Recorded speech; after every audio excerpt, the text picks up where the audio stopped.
think I'll declutter some of the wiring under the dash here by dropping out this light switch, because it's junk anyways. It's completely seized. Boy, the nut on that was so corroded there was no way it was going to come off, but luckily for me the whole thing just kind of broke off, so I was able to get it out. So it looks like I'll have to look for a light switch. This is the style with the fuse mounted on the back. It's a pretty common style. I've seen these on eBay, cheap enough. So this looks like this is where all the 12 volt supplies are tied together. The 12 volts comes in this big black wire to the light switch, and then it goes out through this fuse to this push button, which probably goes, this green, since 12 volts on this green wire, probably goes to the horn. And then what else we got here? This is going out to the lights. This red one's going out to the lights. And then we got 12 volts going out through this fuse to nowhere. So I would say that that probably originally went to the other electric gauges. So wiring's pretty simple. This wire here, it's this red and black wire. The black wire is grounded. This red wire would send 12 volts out to the that electric fuel pump that was installed later, which I haven't really needed, so I don't even know if I'm going to bother hooking that up. It's been like half an hour and that thing's still draining at a pretty decent clip. You can see every once in a while it spits out a pretty good glub. So there's quite a bit of fluid in there, even though it wasn't registering on that dipstick. I get the feeling this thing's seen a lot of starter fluid in it today. These look like all caps to starter fluid. I got 2, 3, 4, 5. Oops. That's just a key switch. We got 5. That's oil.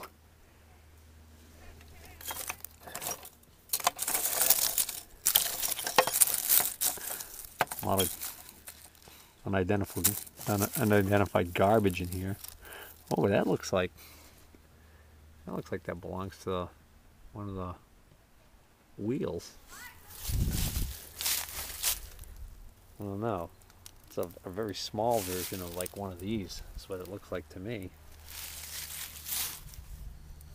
Don't know what it... Oh, okay. There we go.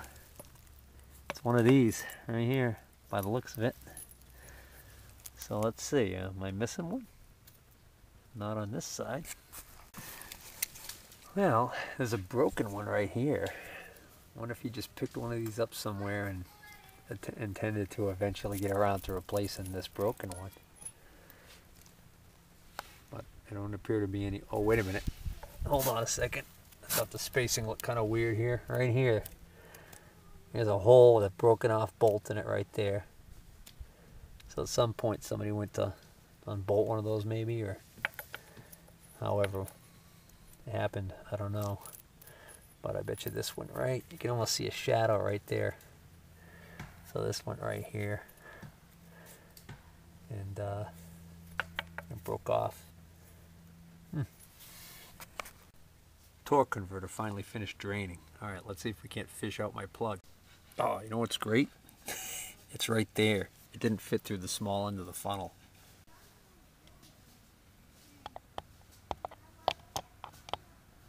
Hey, how do you like them apples? It's brass. Must be. It's non-ferrous.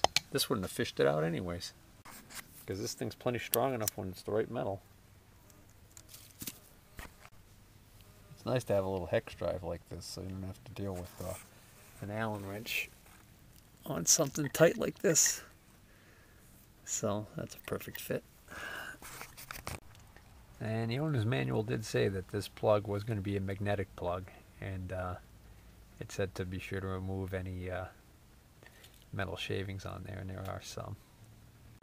Well, I need type A transmission fluid, and when I was at Tractor Supply, I remembered seeing this type right here.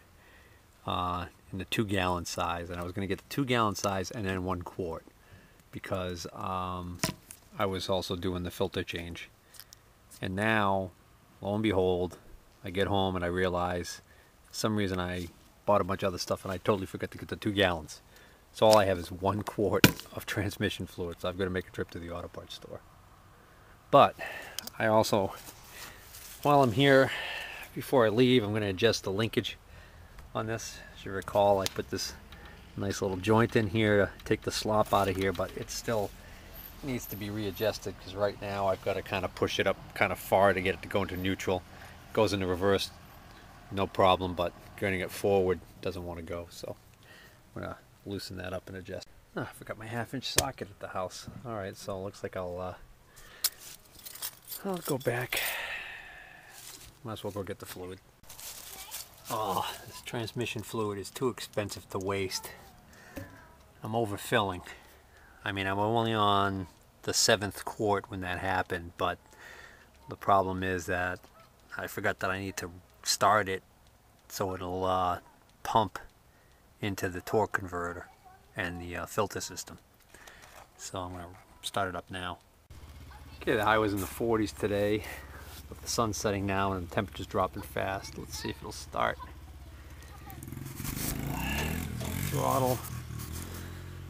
Give it the preheater. 1, 2, 3, 4, 5, 6, 7, 8, 9, 10. Come on, key.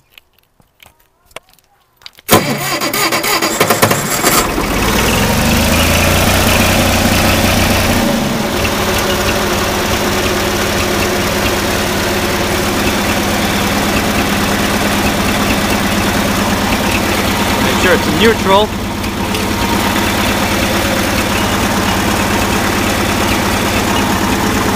Shift it some.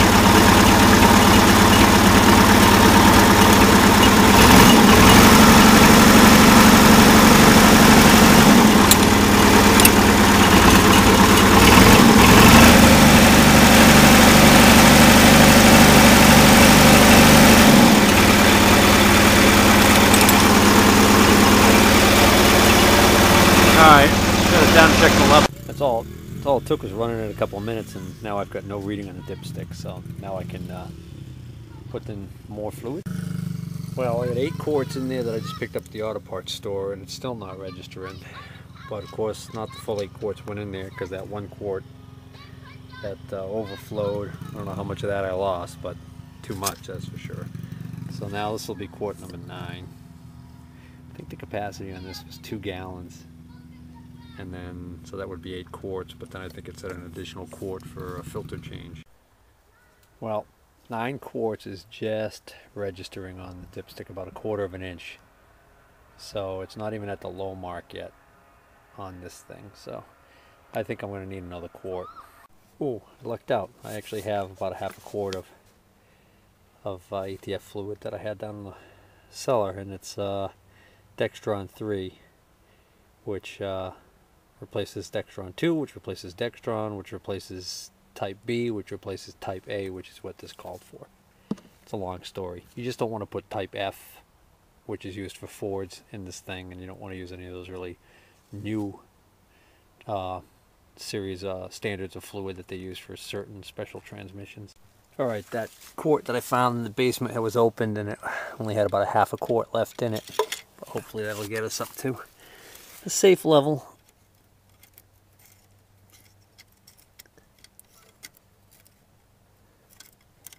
There we go. Let's check it out. Oh yeah, there we go. I'm about a 1/4 of an inch above the L. Alright, good. Alright, I readjusted my shuttle shift and now it seems to be working more to my liking. Oh. Helps put it in gear. That's in gear now. Forward. Neutral. Reverse. Doing what it should do. Now that's the neutral position. Let's see whether or not, if I give it some RPMs and I start playing with the loader, if it'll pop in the gear by its, pop into forward by itself like it was doing.